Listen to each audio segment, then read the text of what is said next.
Imagine a cold evening when the whole family gathers around the big table, and you, the one who built that house, are asked to leave the room because you disturbed them. My name is Richard. I'm 68 years old.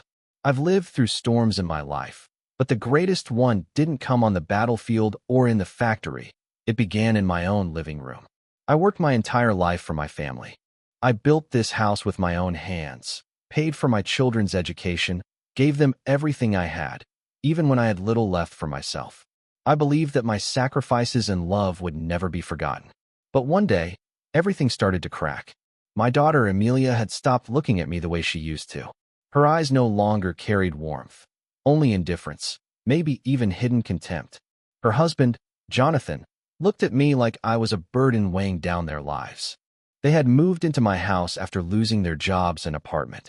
I welcomed them in because they were family, but even then, I felt it might be a mistake. At first, they were grateful, but soon, they began acting like the house was theirs and I was just a guest. They moved furniture, invited people over without asking, even took the keys to the pantry. "Dad," Amelia once said, "we just want to make things a little more modern, fresher. You don't mind, right?" I stayed silent, though inside, my fists clenched. My space? I had laid the foundation of this home 40 years ago. Every brick carried the smell of my sweat. But I nodded because I didn't want to fight. Over time, they began hosting dinners where I was barely invited. My own kitchen felt like foreign ground. Whenever I entered, conversations fell silent. Only my little grandson, Sam, still ran to me, hugged me, and whispered, "Grandpa, you're my hero." Those words kept me alive. But then came that one evening. A big family dinner.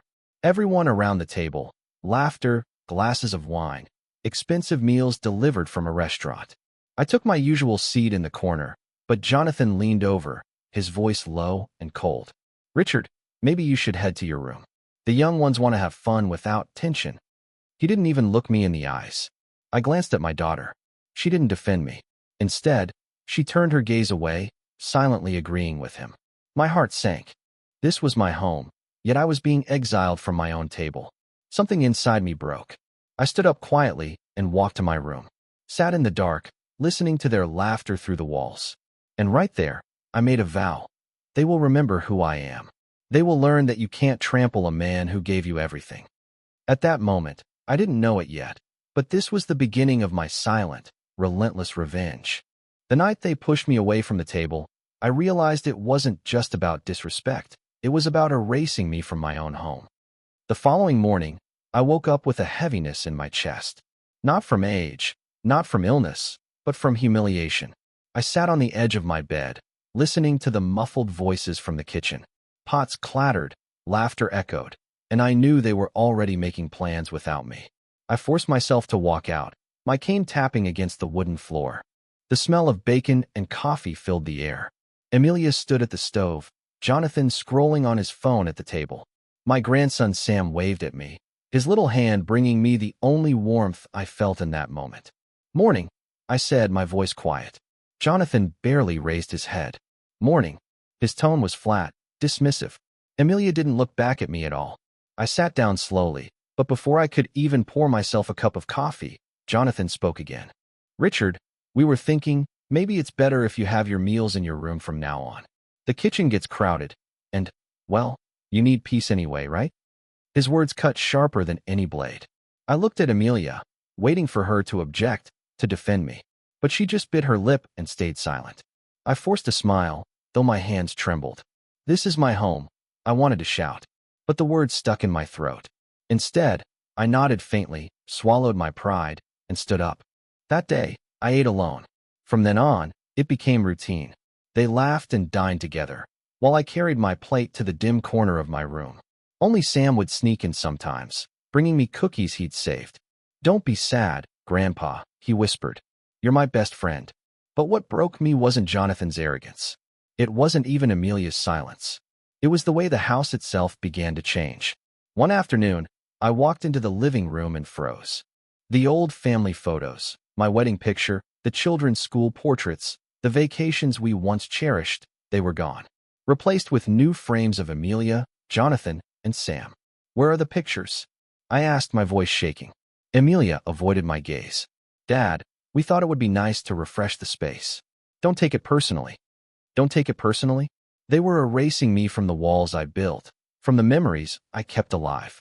That night, I couldn't sleep. I sat by the window, staring at the dark street, feeling like a ghost in my own house.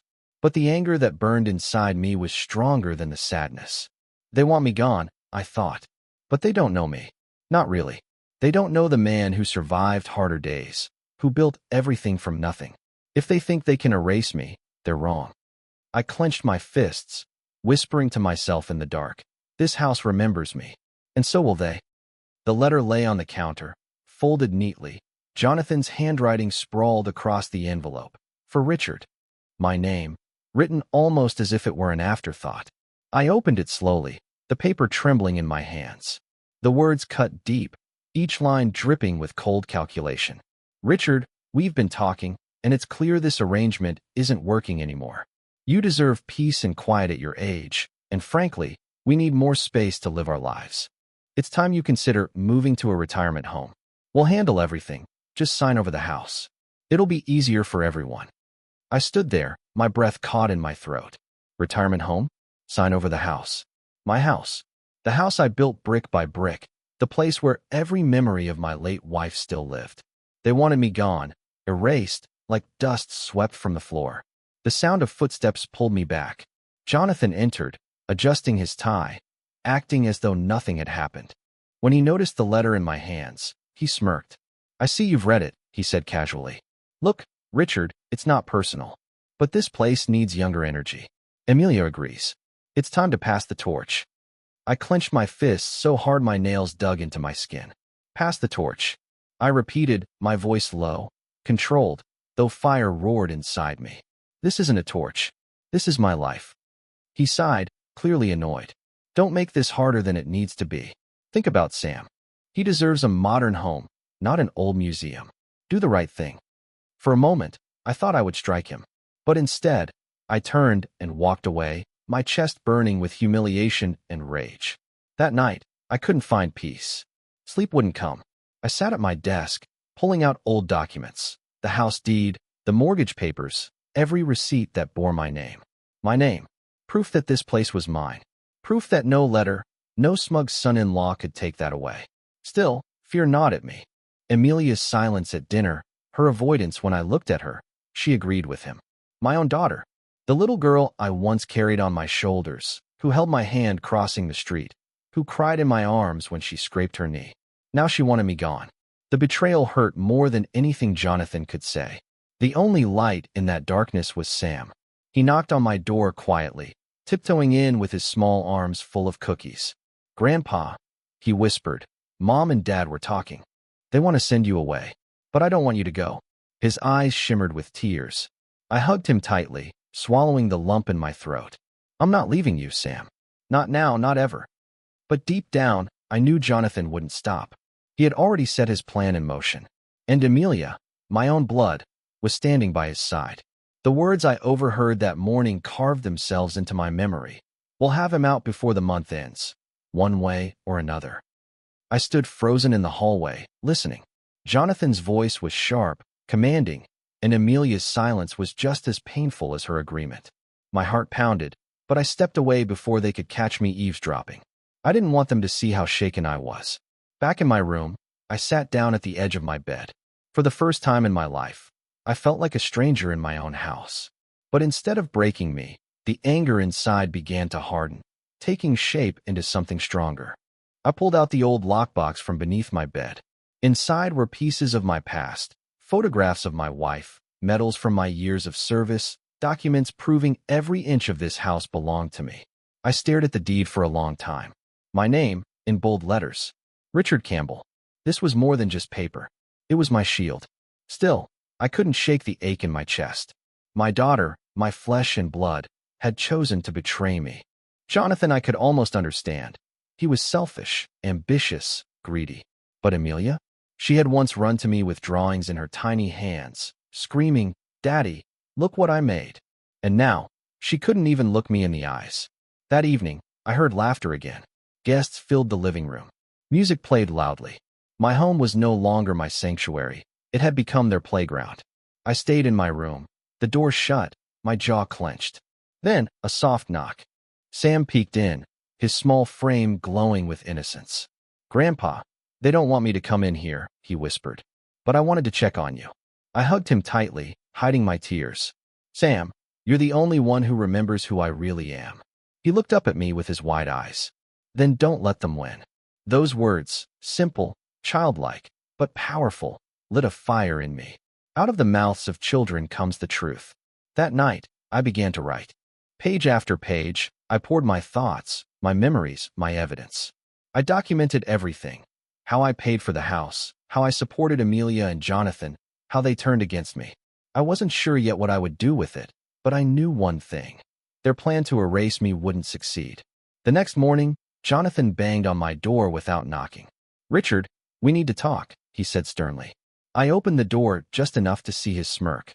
"You'll make this easier if you just agree," he continued. "The retirement home has already been contacted. All that's left is your signature. Don't drag this out." I looked at him calmly, hiding the storm boiling inside. "I'll think about it," I lied. Because the truth was, I wasn't going anywhere. The lawyer's business card was crisp, almost smug in its design. Thomas Blake, Real Estate and Family Law. My stomach tightened as I held it in my hand. This wasn't just Jonathan's idea anymore. He had brought in professionals. He was preparing to strip me of everything I owned. That evening, Jonathan called for a family meeting. I sat across from him and Amelia at the dining table, the same table where I had celebrated birthdays, holidays, and anniversaries. Now it felt like a courtroom. Thomas, the lawyer, was there too. He spoke in a polished, practiced tone, his words dripping with false sympathy. "Richard," he began, "I understand this is difficult, but at your age, it's best to think about security and peace of mind. Your daughter and son-in-law only want what's best for you. If you sign the transfer papers, we can arrange everything quickly. A retirement community, full support, no stress." I stared at him, then at Amelia. She couldn't even meet my eyes. My own daughter. My blood. She sat there silently, letting a stranger tell me to erase myself. Jonathan leaned forward. "Richard, don't make this ugly. Think about Sam. We'll raise him here, in a modern, comfortable home. You'll be happier somewhere else." The audacity nearly made me laugh. Happier? Locked away in some room, while they enjoyed the home I built. I placed the card gently back on the table. "No," I said simply. The silence that followed was heavy. Jonathan's jaw tightened, and Thomas gave a polite, forced smile. "We'll give you time to reconsider," the lawyer said. But I saw the flicker in Jonathan's eyes. This wasn't over. That night, sleep evaded me again. I walked through the house in the dark, touching the walls, the frames, the windows. Memories flooded back, my wife humming as she cooked, Amelia playing with crayons on the floor, my son mowing the lawn. This house wasn't just wood and stone. It was my soul. In my room, I pulled out my old leather journal. I began writing everything down: dates, conversations, threats. If Jonathan wanted a battle, I would give him one. Not with fists, but with patience, with truth, with strategy. The next morning, I overheard Jonathan on the phone. His voice was low but firm.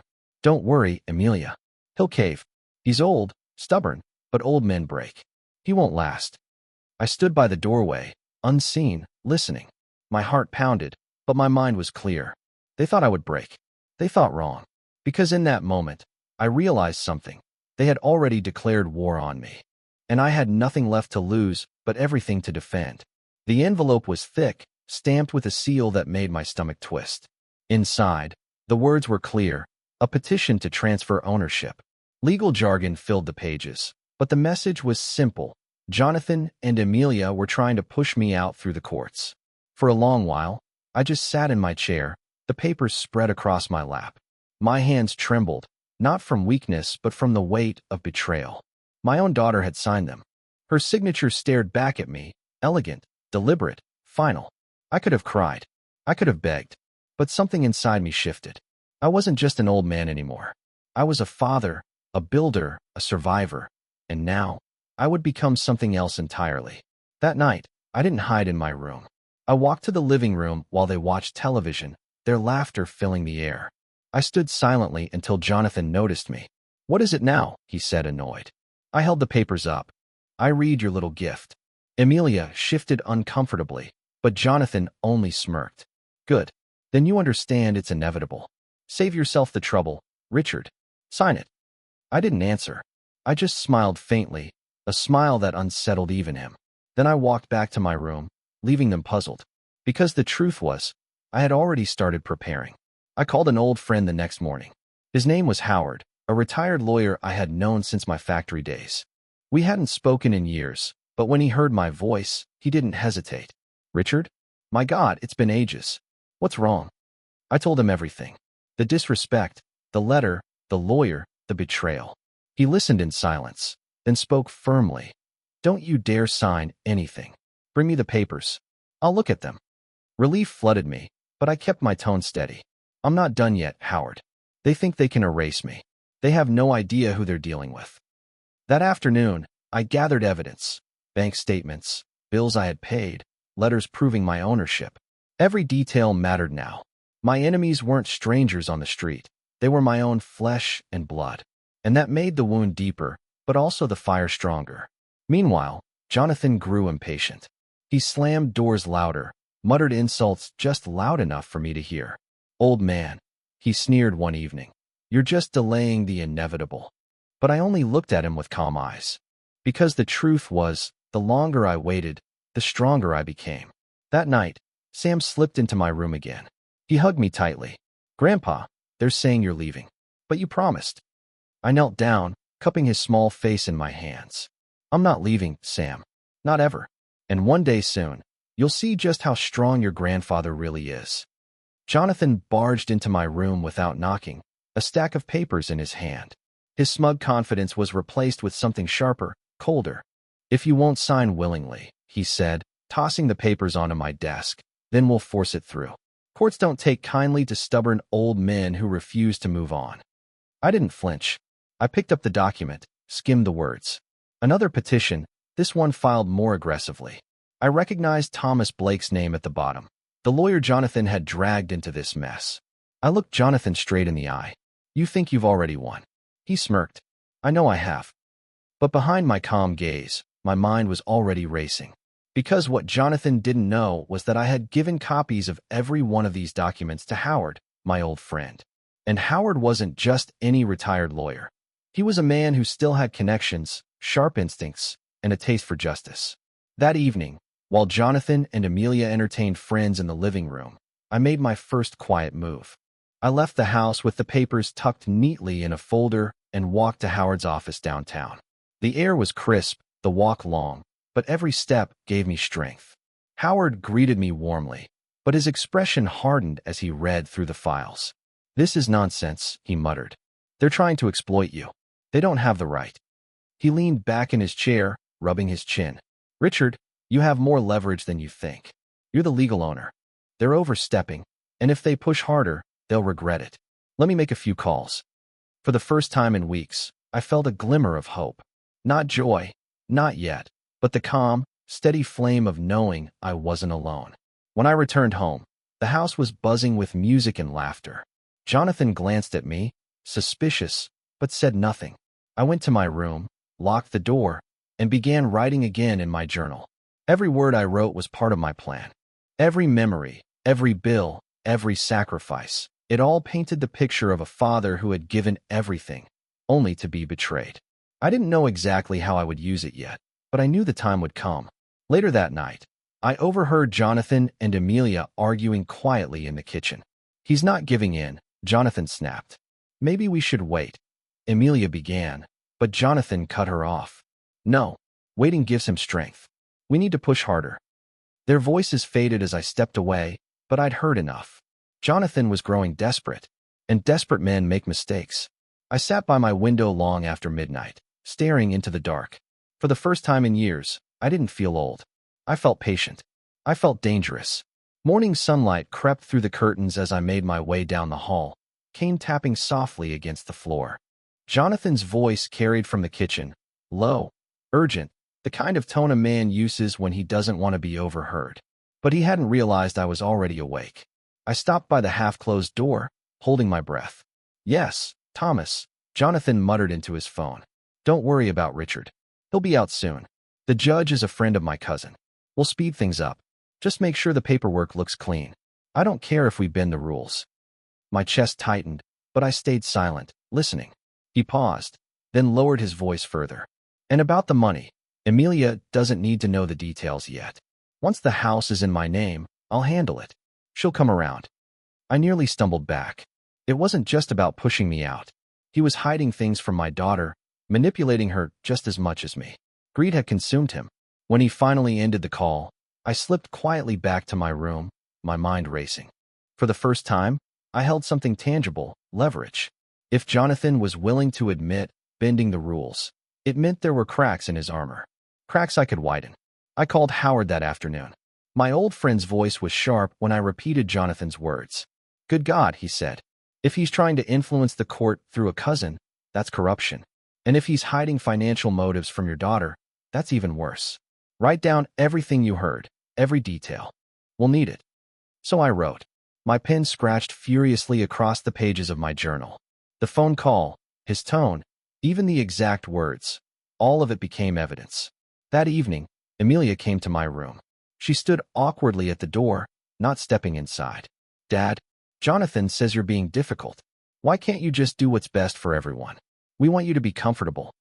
I looked at her, my own daughter, and for a moment the anger gave way to sorrow. "Comfortable?" I asked quietly. "Do you think I'd be comfortable rotting away while strangers live in my wife's kitchen, sit in my chair, erase my face from these walls?" She looked away, guilt flickering across her features, but she said nothing. She just left, closing the door gently behind her. I sat there, staring at the wood grain of the door, and whispered to myself, "She's blind now, but one day she'll see." That night, as I lay awake, Sam crept in again, clutching his blanket. He curled up beside me, whispering, "Don't leave, Grandpa." I kissed the top of his head and whispered back, "Don't worry, Sam. I'm not going anywhere. Not until the truth comes out." The knock at the door came just after noon. I wasn't expecting anyone, but the way Jonathan rushed to answer it made me suspicious. His voice, usually so arrogant, was tense. "Keep your voice down," he hissed. I moved quietly into the hallway, staying out of sight. From the doorway, I saw a man in a suit, not the polished confidence of a lawyer, but the nervous glance of someone who didn't belong. His tie was loose, his briefcase battered. "Jonathan," the man said, lowering his tone, "I need the rest of the payment. I can't keep delaying this. If anyone finds out—" "Shut up," Jonathan snapped, glancing over his shoulder. "Not here. We'll talk outside." But it was too late. His words already burned into my mind. Payment, delaying, if anyone finds out. I slipped back to my room before they noticed me. My heart pounded, but I felt something I hadn't felt in weeks. Control. Jonathan was hiding more than I imagined, and whoever this man was, he was part of it. Minutes later, Jonathan stormed back inside alone, his jaw clenched. He didn't notice me sitting silently at the kitchen table, watching. He muttered under his breath, pacing like a cornered animal. That night, when the house was quiet, I found what I was looking for. Jonathan's briefcase, carelessly left in the living room. Inside, beneath folders of property listings and legal drafts, I found a small ledger. Numbers, payments, names, and one note that made my blood run cold. Transfer complete. Property flip guaranteed. Richard out within 30 days. Property flip. He wasn't just stealing my home. He was planning to sell it. Fast, for profit. Emilia didn't know. Sam didn't know. He wasn't building a future for them. He was cashing out, erasing us all. I photocopied every page at the corner store the next morning, sliding the copies into my folder for Howard. Every piece of evidence brought me closer to exposing him. But when I came back, Jonathan was waiting in the hallway, eyes narrowed. "Where were you?" he demanded. I smiled faintly, holding his gaze. "Just out for a walk, stretching these old legs." He didn't believe me. I could see it in his eyes. But he couldn't prove otherwise. Not yet. That night, Emilia knocked on my door again. Her voice trembled. "Dad, Jonathan says you're hiding things. He says you're planning something." I looked at her, the girl I once rocked to sleep, and answered softly, "No, Emilia. I'm not planning something. I'm protecting what's already mine." She hesitated, then whispered, "Why can't you trust him?" "Because he doesn't deserve it," I said flatly.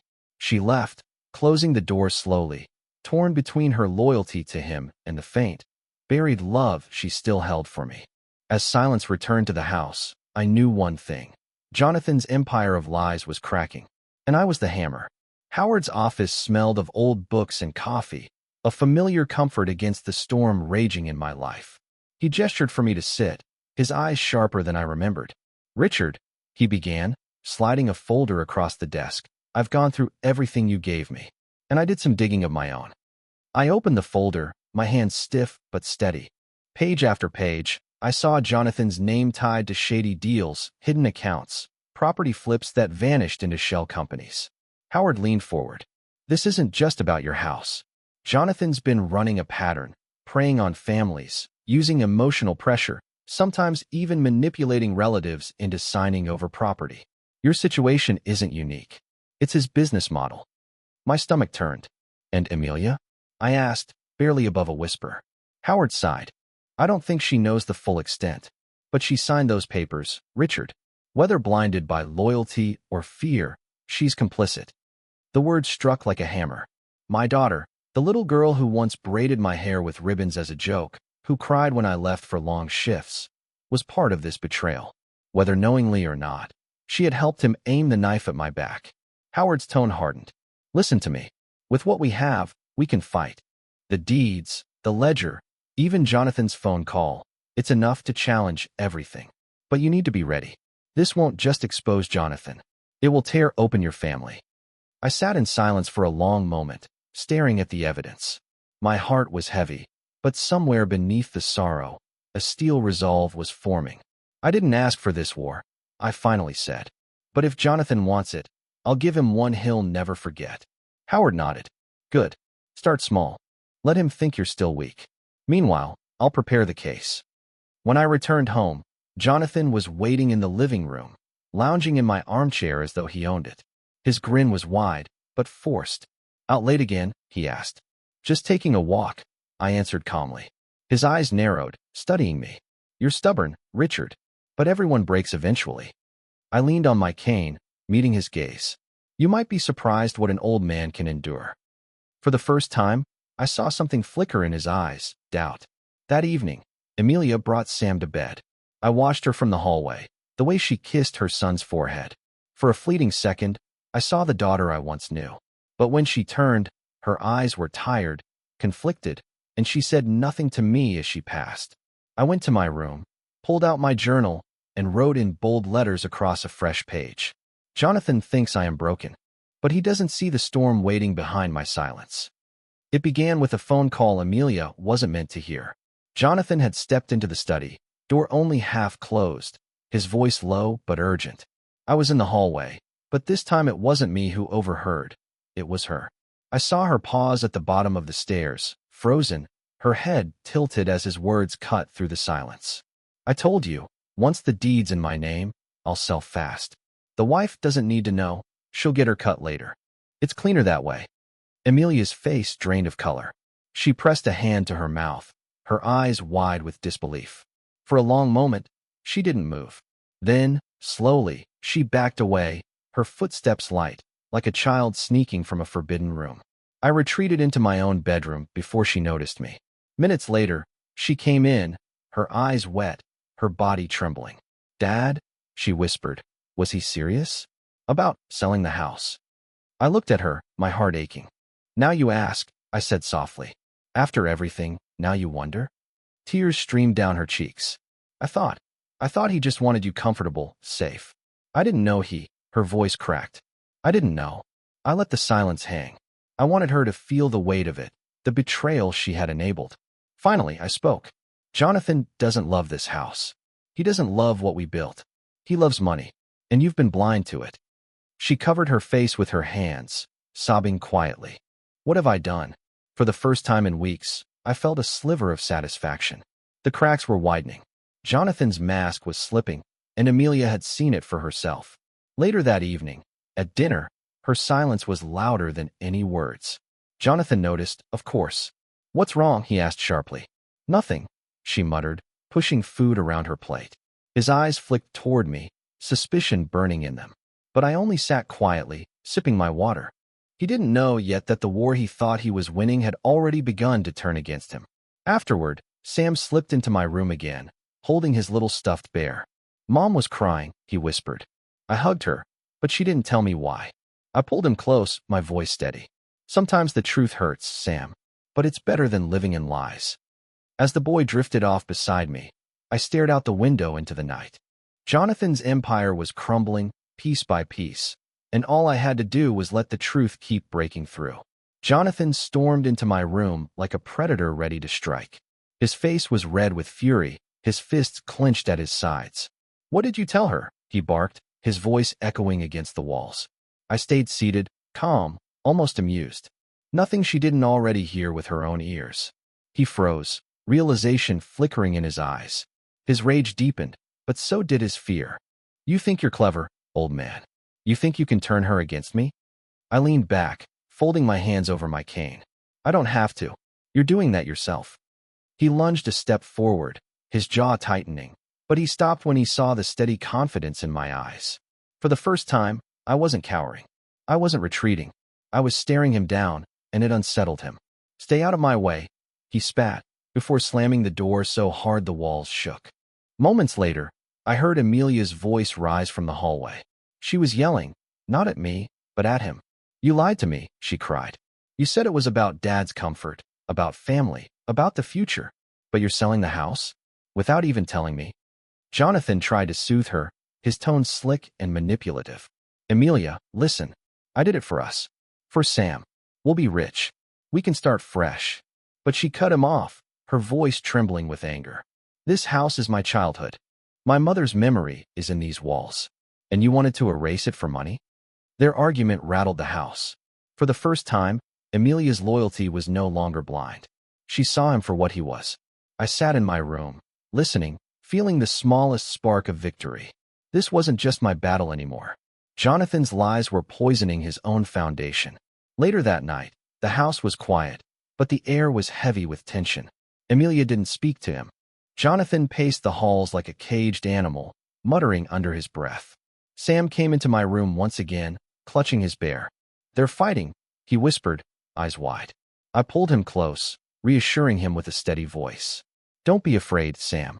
Sometimes the truth makes people fight, but the truth is stronger than lies. As he drifted off beside me, I stared at the ceiling, knowing the war was reaching its breaking point. Jonathan was cornered now, and cornered men are dangerous. The paper landed on the table with a heavy thud, though it weighed almost nothing. Jonathan stood over me, a cruel smile tugging at his lips. Read it, he ordered. I picked it up slowly, my eyes scanning the stamped words. Notice of eviction. 30 days. 30 days to leave the house I had built with my own hands. My fingers tightened on the page, but my face remained calm. I refused to give him the satisfaction of seeing me break. You think a piece of paper will make me disappear? I asked quietly. Jonathan leaned closer, his voice dripping with arrogance. It's not just a piece of paper, Richard. It's the law, and the law is on my side. But he didn't know what I knew. He didn't know what Howard had uncovered, or the copies of evidence locked safely in my drawer. He didn't know his entire scheme was already unraveling. I'll consider it, I said evenly, folding the notice in half. Jonathan's grin widened. He thought he had already won. But that evening, when the house fell silent, I met Howard at his office again. He slammed the notice onto his desk, shaking his head. They're bluffing, he said firmly. Jonathan doesn't have the legal standing to evict you. He's twisting paperwork, hoping fear will push you out. But this, he tapped the eviction notice, isn't worth the ink it's printed with. Relief surged through me, followed by something sharper, triumph. Jonathan thought he held the law in his pocket, but he had nothing. Howard leaned in. Richard, it's time to go on the offensive. We don't just defend, we expose. We spent hours crafting a plan. Howard would file counterclaims, using Jonathan's shady financial records and the illegally altered paperwork. Meanwhile, I would play my part at home, silent, patient, letting Jonathan believe I was still cornered. When I returned, Amelia was waiting in the hallway. Her eyes were red from crying. Dad, she whispered, I don't know what to do. Jonathan says one thing, you say another. I don't know who to believe anymore. I looked at her, the daughter I once carried on my shoulders, and answered softly. Then stop listening to words, Emilia. Watch his actions. Watch how he hides, how he lies. The truth will show itself. Her lips trembled, but she nodded faintly. The seed of doubt in her heart was already growing. That night, I sat in my room, the eviction notice folded neatly in my drawer. I no longer saw it as a threat. I saw it as a weapon, his mistake, proof of his arrogance. And soon, everyone else would see it too. Jonathan stood at the head of the table like a self-crowned king. Emilia sat stiffly beside him, her hands folded tightly in her lap. Sam played with his toy car under the table, unaware of the storm brewing above. Jonathan raised the eviction notice as though it were a victory flag. "It's official," he declared. "Richard will be gone in 30 days. We'll finally have the house to ourselves, and then we can move forward." His voice was triumphant, arrogant, dripping with certainty. But this time, something was different. Emilia didn't nod. She didn't smile. Her eyes flicked toward me, just for a second, and I saw it. The first spark of rebellion. I didn't say a word. I only sipped my water and waited. Silence, after all, is sometimes the loudest weapon. Jonathan noticed her hesitation. His smile faltered. "Emilia, aren't you going to say something?" She shifted in her chair, her voice low but firm. "I think Dad should stay, at least until we're sure this is legal." Jonathan's face darkened. "Legal?" Thomas assured us. Emilia cut him off, her tone sharper now. "Thomas works for you." Of course he'd say that. The air in the room cracked with tension. For the first time, Jonathan wasn't in full control. I leaned forward, my voice steady. "Maybe we should let the courts decide. Or better yet, let the truth decide." Jonathan's jaw clenched, but he forced a laugh. "Old man, you really don't know when to quit." But I could see the cracks in his armor. His hands twitched, his eyes darted nervously. He was losing her. That night, Emilia came to my room. She sat on the edge of my bed, her shoulders heavy with guilt. "Dad," she whispered, "I think I've made a terrible mistake. I trusted him too much." I placed a hand over hers, my voice soft but resolute. "We all make mistakes, Emilia. What matters is what you do once you see the truth." Tears filled her eyes. "What can I do?" "Wait," I said simply, "and watch. The truth has a way of revealing itself." The next morning, Howard called. His voice was sharp, filled with energy. "Richard, we're ready. I've prepared the filings. Jonathan's forged documents and shady accounts. They won't hold up. By the time we're finished, not only will he lose the house, but he could face charges." For the first time in months, I felt the weight lift from my chest. Victory wasn't just possible, it was close.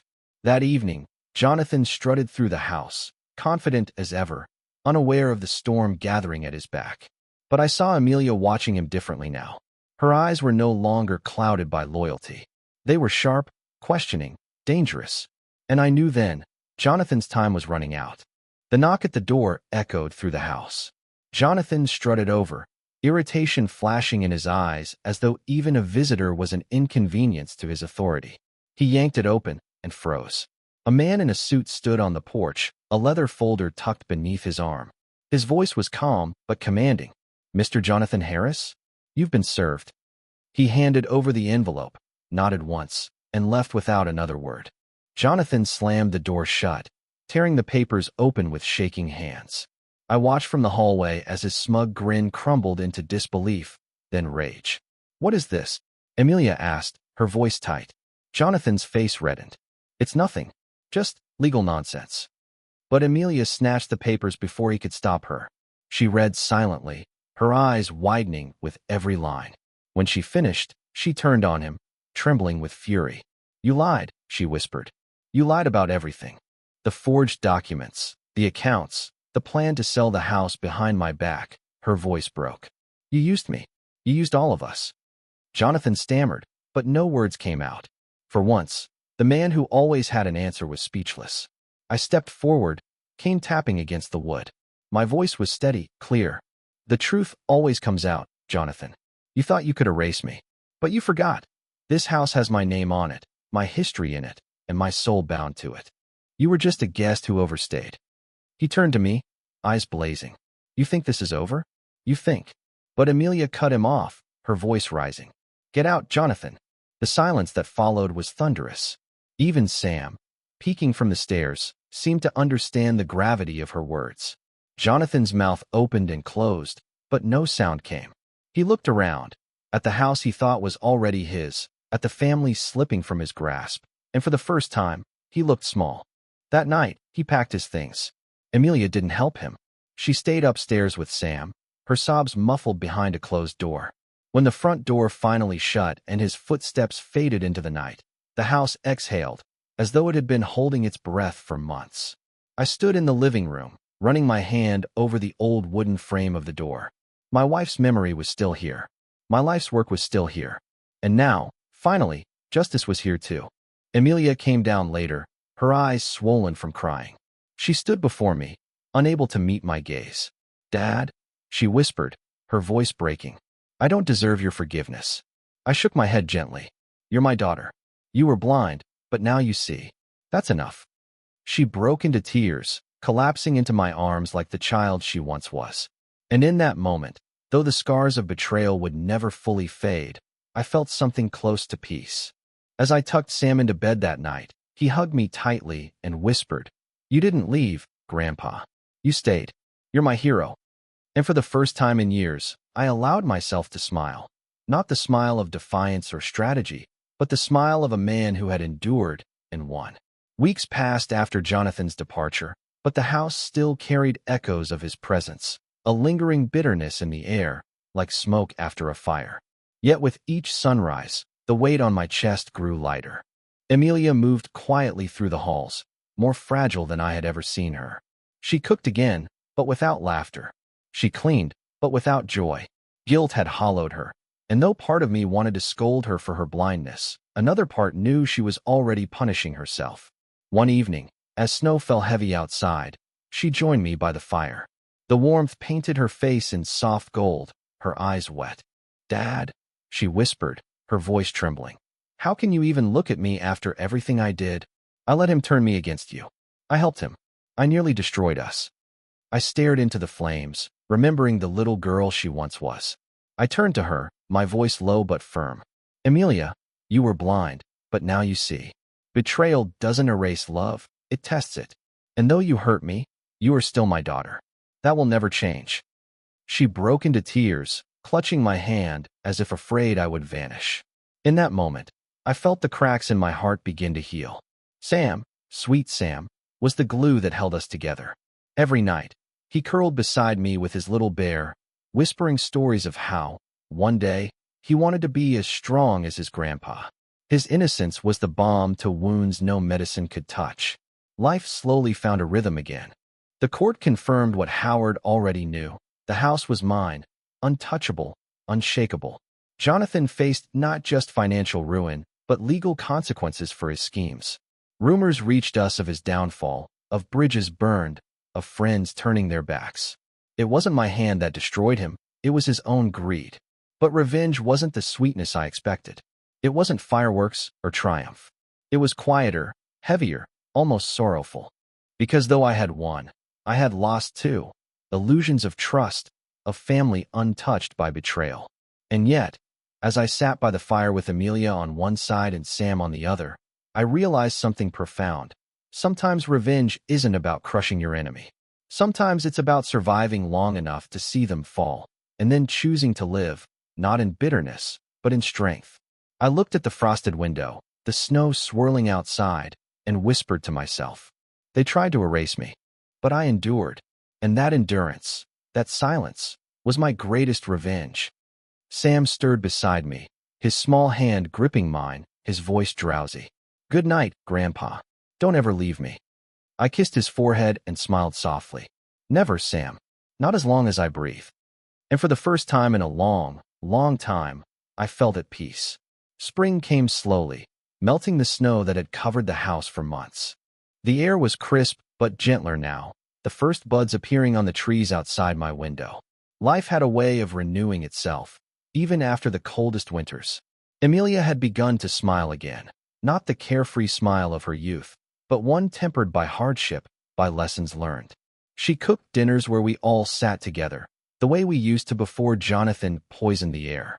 Sam laughed more loudly, his little feet running across the wooden floors, filling the house with joy I thought I'd lost forever. One afternoon, As I was pruning the garden that had long been neglected, I heard the crunch of footsteps on the gravel path. When I looked up, my breath caught. Jonathan stood there. His clothes were wrinkled, his face unshaven, his eyes carrying the weight of defeat. For a long moment, we simply stared at each other. He looked nothing like the man who once strutted through my halls with arrogance. Now he was broken, desperate. "Richard," he muttered, his voice hoarse. I need help." I gripped the handle of my cane, steadying myself. "Help," I repeated.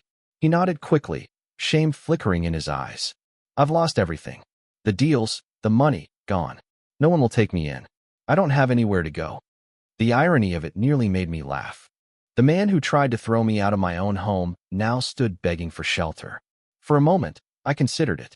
I thought of Amelia, of Sam, of what mercy might mean. But then I remembered the letter he wrote, the way he sneered as he told me to eat alone, the papers demanding my exile. I took a step closer, my voice low but firm. "Jonathan, you once said everyone breaks eventually. You were right. But it wasn't me who broke, it was you." He lowered his head, unable to meet my gaze. "You won't find a home here," I continued. "Not anymore. You built your world on lies, and now you can live with their ruins." I turned back to my garden, the shears clipping through dead branches.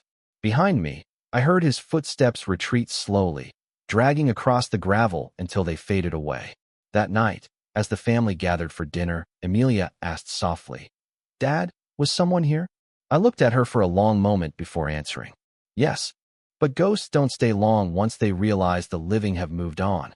She understood without me saying more. Sam, oblivious, clinked his glass of milk against mine. "To Grandpa," he said proudly. And as I raised my glass, I realized the true revenge wasn't Jonathan's downfall. It was this, sitting at my own table, surrounded by family, loved and respected, stronger than ever.